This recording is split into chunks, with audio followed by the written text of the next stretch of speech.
Hay momentos en la historia que, bueno, lo cambian absolutamente todo. Y hoy vamos a meternos de lleno en uno de ellos, el Gran Cisma. Esa fractura que, increíblemente, dividió el cristianismo para siempre. A ver, pensemos en esto por un segundo. Estamos en el año 1054 y de repente los dos líderes más poderosos del cristianismo, uno en Roma y el otro en Constantinopla, ¿qué hacen? Se declaran herejes. Se excomulgan el uno al otro. Es una locura, pero eso fue exactamente lo que pasó. Y claro, a este evento se le conoce como el Gran Cisma. Fue el momento que partió formalmente la fe en dos grandes ramas, las que hoy conocemos como la Iglesia Católica Romana por un lado y las iglesias ortodoxas por el otro. Ok, la pregunta es obvia. ¿Cómo se llegó a esto? ¿Qué puede ser tan fuerte como para partir una religión en dos? Y la respuesta no es tan simple. No fue una sola cosa, fue más bien como un distanciamiento lento que duró siglos, con grietas que se iban haciendo cada vez más y más grandes.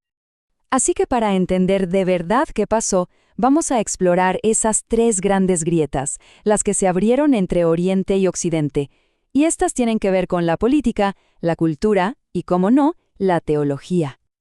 Pero un momento. Antes de seguir, aclaremos una palabra clave aquí, cisma. Porque un cisma no es una simple discusión o un desacuerdo, ¿eh? No, es una ruptura, una separación definitiva, una fractura que ya no tiene vuelta atrás. Bueno, empecemos por la primera grieta. Y esta fue básicamente una lucha de poder. La pregunta era, ¿quién manda aquí? ¿La Iglesia o el Estado? Y aquí es donde la cosa se pone interesante, porque la dinámica era totalmente opuesta. En Occidente, la Iglesia era más fuerte que el Estado. El Papa podía coronar y hasta quitarle el trono a los reyes. Pero en Oriente era todo lo contrario. Allá el Estado controlaba la Iglesia. El emperador tenía el poder de sacar al patriarca si quería.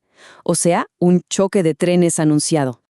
Y esto no es solo teoría, se puede ver clarísimo en el arte de la época. Hay un mosaico increíble en la Catedral de Santa Sofía, del siglo X, que lo dice todo. Ahí están los emperadores Constantino y Justiniano, al ladito de la Virgen María y Jesús.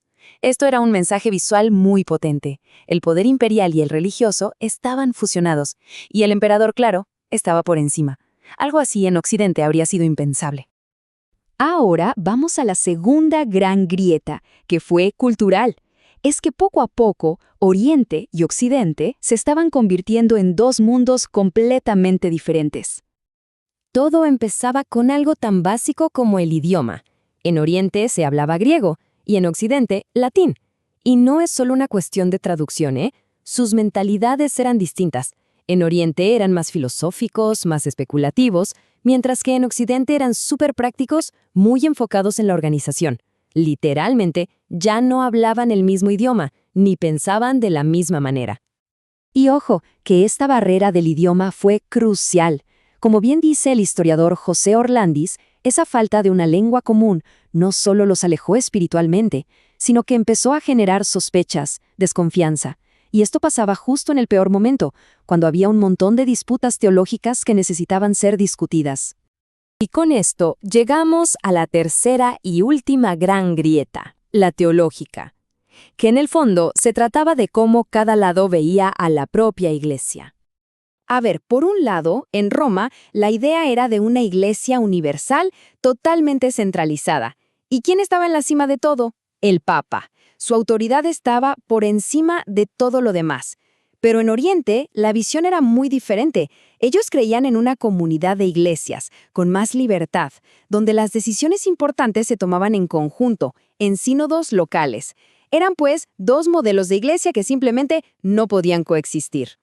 Entonces, como lo resume muy bien el teólogo Víctor Codina, el problema de fondo no fue una sola cosa, un solo dogma. Fue un distanciamiento progresivo. O sea, se fueron alejando tanto, que cada uno empezó a ver sus propias costumbres como la única verdad absoluta, ignorando al otro. Y bueno, estas tres grietas, la política, la cultural y la teológica, se fueron haciendo tan profundas que la ruptura del año 1054 se volvió inevitable y permanente. ¿Y sus efectos? Bueno, los vemos hasta el día de hoy. Y el resultado es la estructura que tenemos ahora. Por un lado, la Iglesia Católica Romana, una institución única, unificada, con su centro en Roma.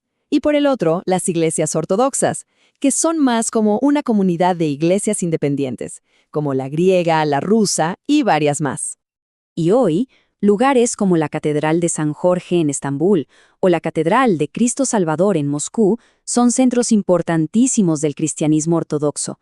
Son monumentos impresionantes, recordatorios físicos de que esa separación de hace casi 1000 años sigue muy presente.